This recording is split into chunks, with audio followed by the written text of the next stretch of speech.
Assalamualaikum warahmatullahi wabarakatuh. Kami dari kelompok 5 pada kesempatan kali ini akan mempresentasikan tentang penegakan hukum yang berkeadilan. Perkenalkan, nama saya Mutiara Zahrani, NRP 07302 dari Departemen Teknik Biomedik. Yang pertama, saya akan menjelaskan tentang pengertian dari negara hukum. Negara hukum adalah negara yang kekuasaannya dibatasi oleh peraturan di berbagai aspek kehidupan. Indonesia merupakan negara hukum yang artinya negara yang semua penyelenggaraan pemerintah dan kenegaraan serta kemasyarakatan berdasarkan atas hukum, bukan didasarkan atas kekuasaan belaka. Selanjutnya ada tujuan dari negara hukum. Yang pertama adalah melaksanakan ketertiban dan keamanan. Yang kedua, melaksanakan kesejahteraan dan kemakmuran. Yang ketiga, melaksanakan pertahanan negara. Dan yang keempat, melaksanakan penegakan hukum yang berkeadilan. Selanjutnya, ada tujuan dari negara Indonesia. Tujuan negara RI tercantum dalam pembukaan UUD NRI 1945. Yang pertama yaitu melindungi segenap bangsa Indonesia dan seluruh tumpah darah Indonesia. Yang kedua, memajukan kesejahteraan umum. Dan yang ketiga, mencerdaskan kehidupan bangsa, serta yang keempat, ikut melaksanakan ketertiban dunia yang berdasarkan kemerdekaan, perdamaian abadi, dan keadilan sosial. Nah, kemudian demi terlaksananya hukum NRP 0711119400181, saya akan melanjutkan ke bagian unsur penegakan hukum. Menurut Gustav Radbruch, seorang ahli filsafat Jerman, menyatakan bahwa untuk menegakkan hukum ada 3 unsur. Yang pertama adalah keadilan. Penegak hukum harus bersikap adil dalam pelaksanaan hukum. Kedua, kemanfaatan. Para aparatur penegak hukum dalam menjalankan tugasnya harus mempertimbangkan agar proses penegak hukum dan pengambilan keputusan memiliki manfaat bagi masyarakat. Ketiga, kepastian hukum. Penegak hukum pada hakikatnya adalah perlindungan hukum terhadap tindakan sewenang-wenang. Baiklah, selanjutnya adalah esensi dan urgensi hukum yang berkeadilan. Penegak hukum bertujuan untuk mewujudkan peraturan hukum demi terciptanya ketertiban dan keadilan masyarakat. Apa yang tertera dalam peraturan hukum atau pasal-pasal hukum material sebagainya dapat terwujud dalam proses pelaksanaan atau penegakan hukum di masyarakat. Dengan kata lain, penegak hukum pada dasarnya bertujuan untuk meningkatkan ketertiban dan kepastian hukum dalam masyarakat, sehingga masyarakat merasa memperoleh perlindungan akan hak-hak dan kewajiban. Demi terlaksananya hukum-hukum di Indonesia yang diindahkan oleh masyarakatnya, perlu diadakan lembaga-lembaga yang tugasnya adalah untuk menegakkan hukum itu sendiri. Ada 3 lembaga penegak hukum, yaitu kepolisian, kejaksaan, dan kehakiman. Kepolisian yakni alat negara penegak hukum yang tugas utamanya adalah memelihara, menjaga keamanan, kedamaian, dan ketertiban masyarakat dalam negeri. Jadi tugas kepolisian adalah seperti urusan perampokan, pencurian, hingga membubarkan sholat-sholat tarawih bagi orang-orang yang masih kekeh padahal sudah red zone dan suasana sangat darurat. Kedua adalah kejaksaan. Kejaksaan ini termaktub dalam Undang-Undang Nomor 16 Tahun 2004 tentang Kejaksaan Republik Indonesia pasal 1. Tugasnya kejaksaan adalah untuk menuntut, jika kepolisian tugasnya adalah menyidik. 3 yaitu kehakiman. Nah, kehakiman ini lembaga yang tugasnya adalah untuk mengadili, menghakimi, menjudge perkara-perkara yang harus diputuskan. Jadi jika kalian bukan seorang hakim, nggak usah repot-repot menjudge urusan orang lain. Selanjutnya adalah lembaga peradilan hukum. Perlu digarisbawahi bahwa pengadilan dan peradilan itu berbeda. Jika pengadilan adalah lembaga yang digunakan untuk mengadili, peradilan adalah kegiatan pemutusan perkara yang dilaksanakan pada pengadilan tersebut. Ada 4 kiranya peradilan hukum di Indonesia ini, yaitu peradilan agama, peradilan militer, peradilan tata usaha negara, dan peradilan umum.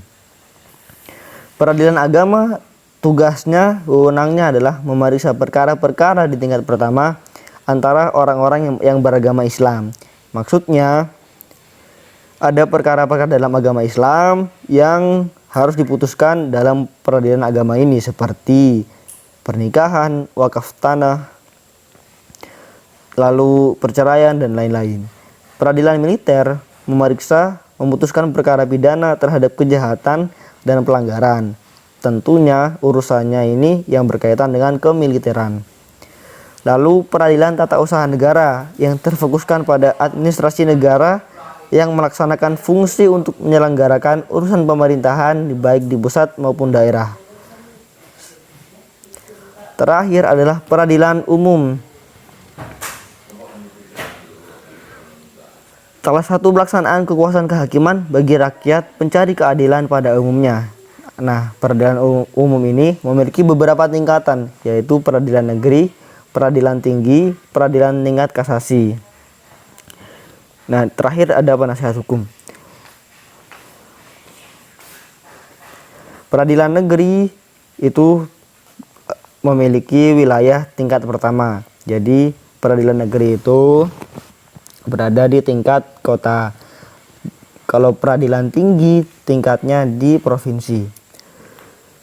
Kasasi itu artinya pembatalan atau pembatalan. Jadi jika kalian tidak terima akibat suatu kesalahan atau apa, ngadunya itu ke peradilan tingkat kasasi. Perkenalkan, nama saya Amar Surya Alauddin Azizi, NRP 073 19450012.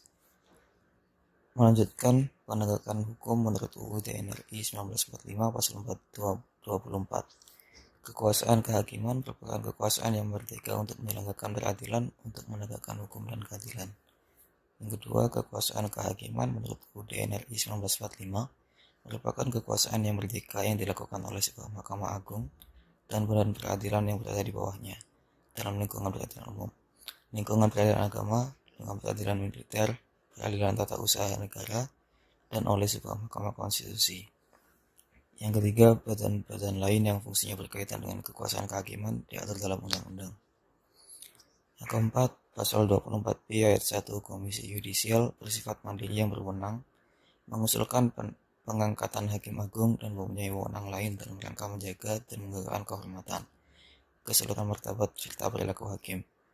Yang kelima, Undang-Undang Nomor 48 Tahun 2009 tentang Kekuasaan Kehakiman merupakan undang-undang yang mengatur tentang penegakan hukum dan keadilan. Sebelumnya, perkenalkan, saya Faizal, NRP 071132, ingin melanjutkan presentasi kali ini. Selanjutnya ada permasalahan dalam penegakan hukum di Indonesia. Yang pertama, kinerja aparat penegak hukum seperti hakim, polisi, dan jaksa yang belum menunjukkan sikap yang profesional dan integritas moral yang tinggi. Contohnya, kita masih sering menemui kasus seperti suap dan korupsi yang dilakukan oleh oknum-oknum tertentu. Yang kedua, masih banyak kasus-kasus yang belum terselesaikan dan ditinggal begitu saja. Yang ketiga, pelaksanaan penegakan hukum masih banyak yang tajam ke bawah dan tebal ke atas, sehingga berpengaruh terhadap rendahnya kepercayaan masyarakat terhadap lembaga peradilan. Yang kelima, dalam beberapa kasus dapat muncul potensi terjadinya konflik sosial. Assalamualaikum warahmatullahi wabarakatuh. Nama saya Agam Dwi Wicaksono, NRP 071034. Di sini saya akan melanjutkan presentasi dari teman-teman saya. Di sini saya akan memberikan dua contoh kasus ketidakadilan hukum yang ada di Indonesia. Yang pertama adalah kasus Sairul Saleh. Kasus ini terjadi di daerah Kemayoran. Jadi awalnya ada oknum polisi yang menemukan ganja di pinggiran rel daerah Kemayoran. Nah, di dekatnya itu ada seorang pemulung yaitu Pak Sairul Saleh. Oknum polisi tadi langsung membawa Pak Sairul Saleh ke polsek dan langsung memaksanya untuk mengakui bahwa ganja yang ditemukan adalah miliknya. Pak Sairul Saleh juga sempat masuk ke dalam sel selama 6 bulan sembari menunggu proses hukum berjalan. Setelah selesai, diketahui bahwa kasus ini sebenarnya ada kasus rekayasa yang dilakukan oleh oknum kepolisian yang menangkapnya tadi. Dan akhirnya Pak Sairul Saleh dibebaskan. Nah, di sini saya melihat ketidakadilan hukum yang dilakukan oleh penegak hukum itu, yaitu oknum kepolisian tadi. Mereka memanfaatkan orang kecil seperti Pak Chairul Saleh untuk mereka supaya bisa lebih cepat naik pangkat dengan cara mengorbankan mereka, menjadikan Pak Chairul Saleh seakan-akan adalah seorang pengguna narkoba dan menjebloskannya ke penjara seperti itu. Nah, saya melihat ini adalah sebuah tindak ketidakadilan yang dilakukan oleh penegak hukum yang seharusnya itu menegakkan hukum, bukan menggunakan jabatannya secara sewenang-wenang. Lalu selanjutnya ada kasus Busrin. Kasus Busrin adalah kasus di mana kakek Busrin menebang 3 batang pohon mangrove yang ada dekat rumahnya untuk keperluan sehari-hari. Saat dilakukan sidang, dia langsung dinyatakan bersalah dan dikenakan sanksi berupa 2 tahun penjara dan denda sebanyak 2 miliar. Saya rasa ini ada ketidakadilan. Kenapa? Karena pertama, Pak Busrin ini adalah orang miskin. Dia itu tidak mengambil kayu ini untuk memperkaya dirinya. Dia hanya untuk melanjutkan kebutuhan hidupnya sehari-hari. Yang kedua adalah karena Pak Busrin ini tidak tahu bahwa ada aturan dilarang menebang pohon mangrove di daerah situ. Mungkin ini ada aturan baru yang sebenarnya belum ada dan belum tersosialisasikan kepada beliau. Tapi walaupun begitu, dari pengadilan tetap menjatuhi hukuman yang cukup berat untuk hanya 3 batang mangrove.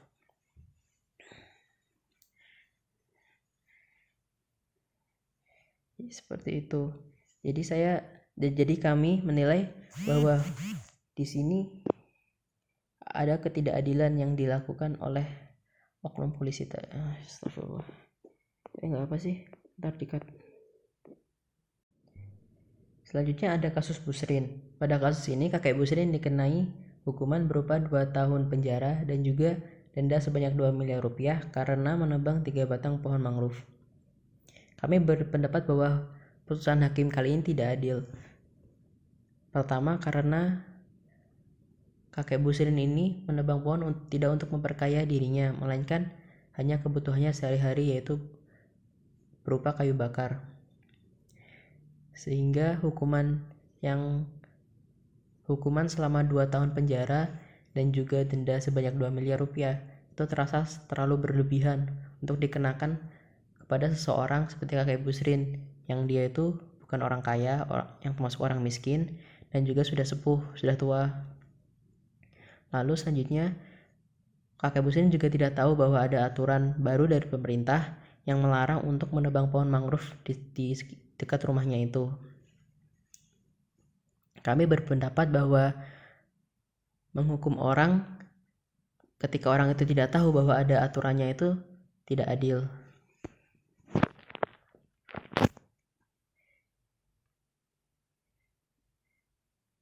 Nah, selanjutnya solusi untuk menghilangkan ketidakadilan yang ada di Indonesia. Yang pertama, sosialisasi hukum kepada masyarakat, terutama kalangan bawah. Sosialisasi terhadap hukum atau aturan baru itu sangat penting. Karena seperti yang sudah kami bilang tadi, rasanya tidak adil untuk menghukum seseorang yang tidak tahu bahwa ada aturan seperti itu. Dan untuk menghindari ini, alangkah baiknya pemerintah itu memberikan sosialisasi setiap kali mereka mengeluarkan hukum baru atau aturan-aturan baru, dan tidak hanya kepada orang-orang yang mampu. Kalau bisa mereka mensosialisasikannya sampai ke pelosok-pelosok pada orang-orang yang sudah tua, sudah kalangan bawah seperti itu. Jadi hukumnya bisa terdengar oleh semua kalangan masyarakat. Yang kedua ada penertiban penegak hukum. Seperti pada kasus Chairul Saleh, penegak hukum terkadang berlaku sewenang-wenang terhadap jabatan yang dia miliki. Oleh karena itu, penertiban itu sangat penting supaya penyalahgunaan wewenang itu tidak terjadi terus-menerus dan bisa dikendalikan. Dan yang terakhir, peningkatan kesejahteraan masyarakat, terutama golongan bawah. Kenapa peningkatan kesejahteraan masyarakat bisa mengurangi ketidakadilan? Karena apabila golongan bawah itu dijadikan korban dijadikan korban hukum, mereka tidak bisa melawan karena mereka pertama tidak tahu apa-apa tentang hukum, dan mereka tidak bisa menyewa pengacara yang baik untuk mempertahankan pihak ketidakbersalahan mereka. Jadi mereka hanya bisa duduk diam dan menerima keputusan hakim, menerima hukuman yang diberikan atas tindakan hukum yang tidak mereka lakukan, seperti pada Charles Saleh. Apabila masyarakat lebih sejahtera, saya yakin ketidakadilan hukum itu tidak akan semudah itu dilakukan kepada orang-orang kalangan bawah, karena pasti mereka bisa melawan lebih baik apabila ada ketidakadilan yang dilakukan kepada mereka. Ya, sekian dari kami, terima kasih.